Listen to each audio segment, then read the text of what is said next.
আচ্ছা ভাবুন তো, হঠাৎ আপনার ফোনটা হারিয়ে গেল বা নষ্ট হয়ে গেল।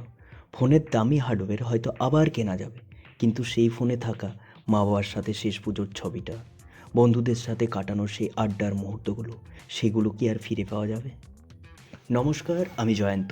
আজ আমি আপনাদেরকে দেখাবো কিভাবে আপনার ফোনের প্রতিটি মূল্যবান স্মৃতি বা ছবিকে সারা জীবনের জন্য গুগল ড্রাইভে সুরক্ষিত রাখবেন।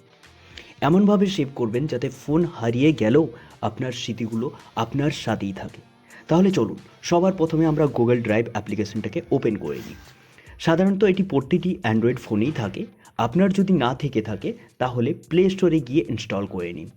এখন আপনি যদি চান তাহলে আপনার মূল্যবান স্মৃতি আপলোড করতে পারেন, কিন্তু সমস্যা হবে তখন যখন আপনার গুগল ড্রাইভের মধ্যে স্মৃতিরা ভিড় জমাবে।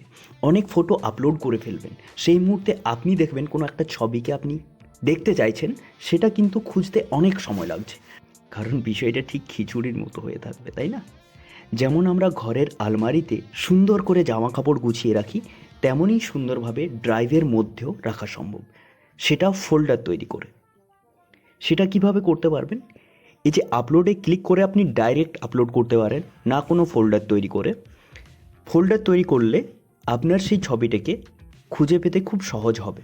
তাহলে ফোল্ডার তৈরি করে নিন প্রথমে। এই যে ফোল্ডারের উপর ক্লিক করলাম, ক্লিক করার পর একটা ফোল্ডারের নাম দিলাম ফ্রেন্ডস ফরএভার। ক্রিয়েটের উপর ক্লিক করলাম, সেই ফোল্ডারটা চলে এলো। আমি এখানে আরেকটা ফোল্ডার আগের থেকে সেভ করে রেখেছিলাম, সেটা হচ্ছে ফ্যামিলি অ্যালবাম। এবার আপনি যে টাইপের ফটো আপলোড করতে চান, ফ্যামিলির ফটো, তাহলে ফ্যামিলি অ্যালবামে ক্লিক করে সেটাকে আপলোড করুন। ফ্রেন্ড সার্কেলের কোনো ফটো, তাহলে ফ্রেন্ডস ফরএভারে ক্লিক করে ছবিটি আপলোড করে নিন। এখানে আমি ফ্রেন্ডস ফরএভারের উপর ক্লিক করলাম, ফোল্ডারটার উপর প্লাস আইকনে ক্লিক করলাম, আপলোডের উপর ক্লিক করলাম। এবার একটা ছবি সিলেক্ট করলাম, সেটা আপলোড হতে শুরু করলো। একের অধিক যদি আপনি আপলোড করতে চান তাহলে সেই ফটোটাকে ক্লিক করে রাখুন, দেখবেন সিলেক্ট হয়ে গেছে। তারপরে যে ফটোগুলো আপনি আপলোড করতে চান সেগুলো একবার করে টাচ করে যান, তাহলে সেগুলো সিলেক্ট হয়ে যাবে। ঠিক এইভাবে এই যে প্লাস আইকনে ক্লিক করলাম, আপলোডে ক্লিক করলাম, এই ফটোটা, এই দুটো ফটো ধরুন আমি আপলোড করব, দুটোতে সিলেক্ট করে দিলাম, সিলেক্ট হয়ে গেল। ওপরে দেখুন সিলেক্ট বলে একটা অপশান রয়েছে লেখা, ওই সিলেক্টের ওপর ক্লিক করব, আপলোড হতে শুরু করে দেবে। এর আগে আমি আপনাকে একটা গুরুত্বপূর্ণ সেটিংসের বিষয়ে বলবো। সেটা হচ্ছে, দেখুন লেফট হ্যান্ড সাইড উপরে তিনটে দাড়ি রয়েছে, ইয়ানি মেনু, ওখানে ক্লিক করুন, তারপর সেটিংসে ক্লিক করুন, সব থেকে নিচে চলে যান। দেখুন transfer files only over wifi বলে যেটা লেখা রয়েছে, সেটা অন রয়েছে। এর মানে আপনার ফোন যদি ওয়াইফাইয়ের দ্বারা কানেক্ট থাকে তাহলেই কিন্তু আপলোড হবে। যদি মোবাইল ডাটার মাধ্যমে আপনি আপলোড করতে চান আর এই সেটিংসটা অন থাকে, তখন কিন্তু আপনার আপলোড হবে না। তখন সেই ক্ষেত্রে আপনাকে এটা অফ করতে হবে। যখন আপনি ওয়াইফাইয়ের দ্বারা আপনার ফোনকে কানেক্ট রাখবেন আর ওয়াইফাইয়ের দ্বারাতে আপনি আপলোড করতে চাইবেন, সেই ক্ষেত্রে এটা অন রাখবেন। যদি মোবাইল ডাটার দ্বারা আপনি আপলোড করতে চান তাহলে সেক্ষেত্রে কিন্তু এটা অফ রাখবেন।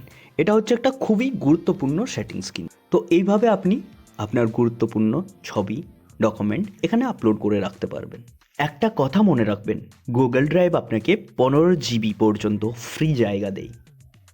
আর সবথেকে বড় সুবিধা, আপনি পৃথিবীর যে কোনো প্রান্তে থাকুন না কেন, অন্য কোনো ফোনে আপনার গুগল আইডি লগ ইন করে এই ছবিগুলো আপনি দেখতে পাবেন। মনে রাখবেন, প্রযুক্তি আমাদের কাজকে সহজ করে, কিন্তু আবেগগুলিকে বাঁচিয়ে রাখার দায়িত্ব কিন্তু আমাদেরই। আজই আপনার ফোনের প্রিয় ছবিগুলোকে গুগল ড্রাইভে সেভ করে ফেলুন। যদি আজকের এই ছোট ভিডিও আপনার উপকারে আসে তবে একটি লাইক দিয়ে আপনার বন্ধুদের সাথে শেয়ার করতে ভুলবেন না, যাতে তাদের স্মৃতিগুলোও সুরক্ষিত থাকে। আপনারা দেখছিলেন ALJ টিপসের ভিডিও। আমি জয়ন্ত। দেখা হবে পরের কোনো গুরুত্বপূর্ণ টপিকে। ততক্ষণ ভালো থাকুন আর স্মৃতিগুলোকে সুরক্ষিত রাখুন। ধন্যবাদ।